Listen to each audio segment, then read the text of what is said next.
Hello and welcome to the Incomplete Guide to Film podcast, where we're learning filmmaking together. I'm your host, Alex Pinnell, and today we're going to be talking about the effectiveness of 3D and its effect on filmmaking. But first, we have a few updates. First update, I'm going to be limiting my shows to one per week, because having two has been a big schedule, because these are only about 20 minutes long, but there's at least triple that with editing and processing. So to cut down so that I can actually do some of the projects that I have in mind, I'm going to be doing my episode on Monday every week instead of Monday and Wednesday, which people who have been listening would notice that most have already just been coming out on Monday alone anyway. Except for this one that's coming out on Wednesday. I was a bit sick late last week and early this week, but I'm feeling much better, thank you, and I'm ready to do the episode. Another update. I got paid. Remember how I was crying and moaning about how no one will buy my stuff? People bought my stuff. Finally. It took 8 months, but I finally got a few sales.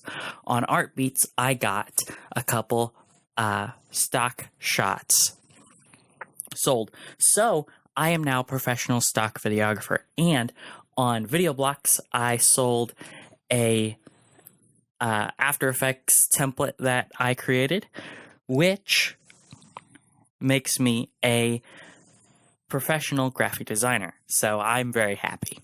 The checks weren't incredibly huge, but they were checks. I got money for this stuff that I'm doing, which makes me very happy. Now to move on to our subject. 3D seems to be for the most part, it seems to be a cash grab in my mind.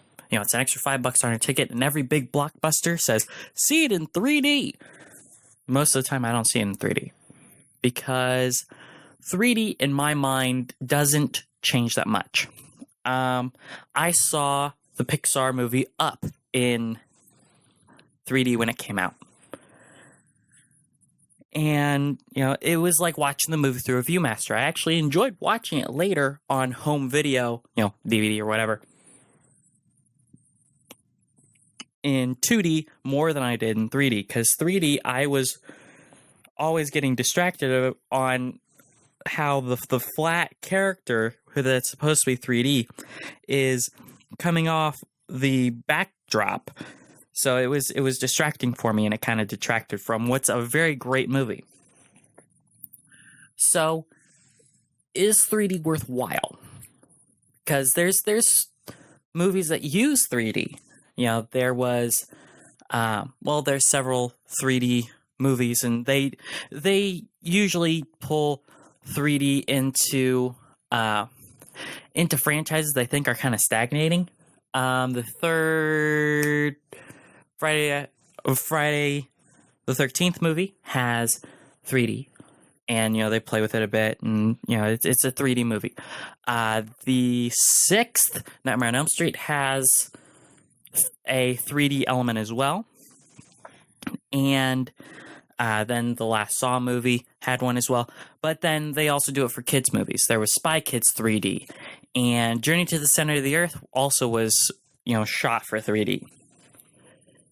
3D is used, but when those kind of films use it, it's usually more of a gimmick. It's not something that's integral to the film. Now, one that I thought, because I've poo-pooed 3D for years. One film that I thought did very well with 3D was The Force Awakens. I actually ended up seeing that in 3D accidentally, because we showed up at the theater at the wrong time, and we're like, well, do we wait another 2 hours that we can't really wait, or do we go and see it at this showing that we didn't realize was 3D? We ended up going and seeing it in 3D, and they did it very well. It didn't seem like watching it through a Viewmaster, if you guys remember those, where it's kind of 3D, but it's not. Well, that's kind of how 3D has seemed to me. This one didn't feel like that. A shot that I remember specifically liking was at the beginning where they show the First Order Star Destroyer. And it's very different. It's more skeletal. It's got where the original one was more blocky. It was a block triangle, and there were a bit of edge coming off the top, but it was a straight edge inside. This one is, it's got a little more texture to it, and that actually was very well defined.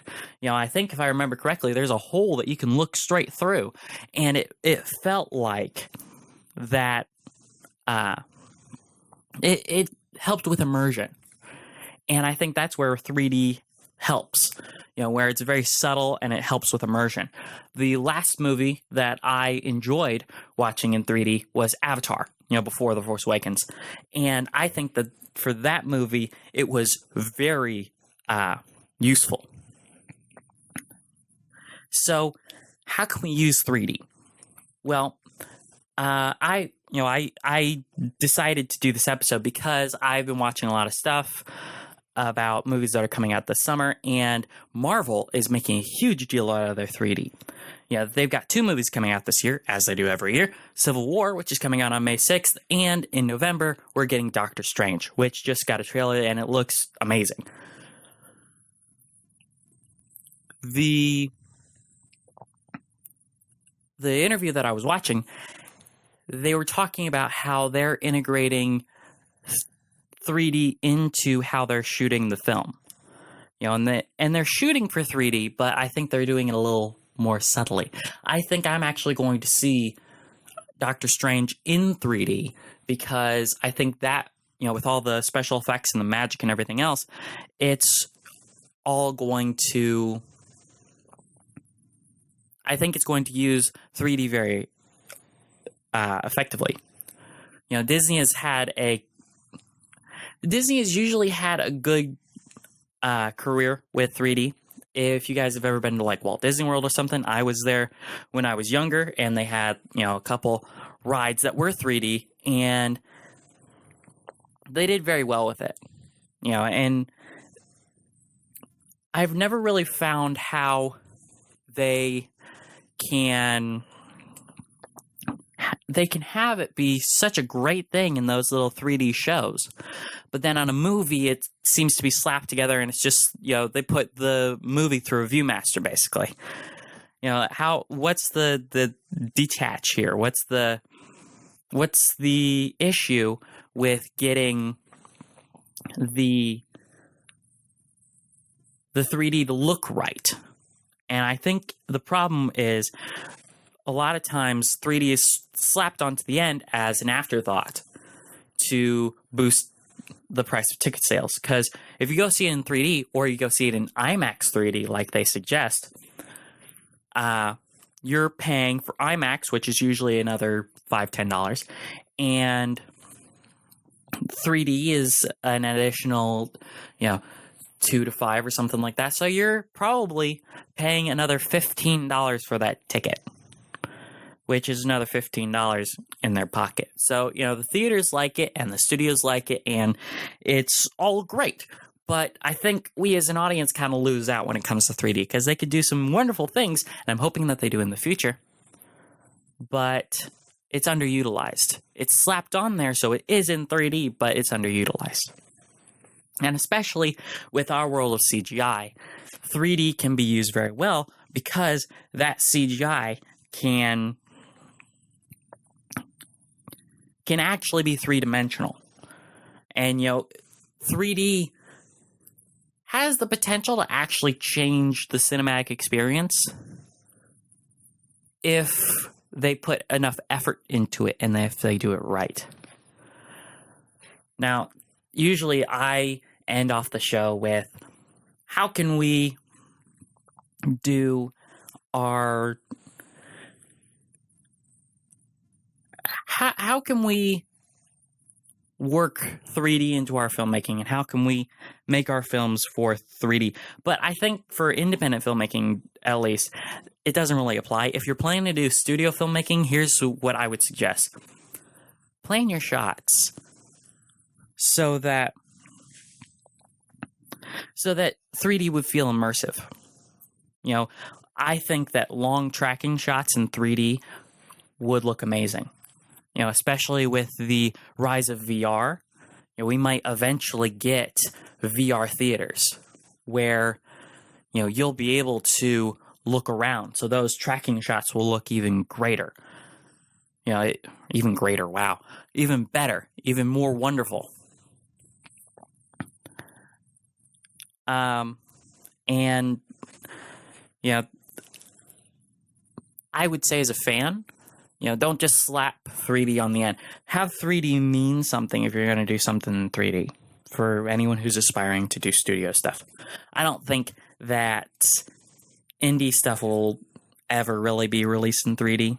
I know that all the indie stuff that I have planned, if it gets a theatrical release, which I'm hoping that some of the later projects that I'm writing now will get a theatrical release, but who knows?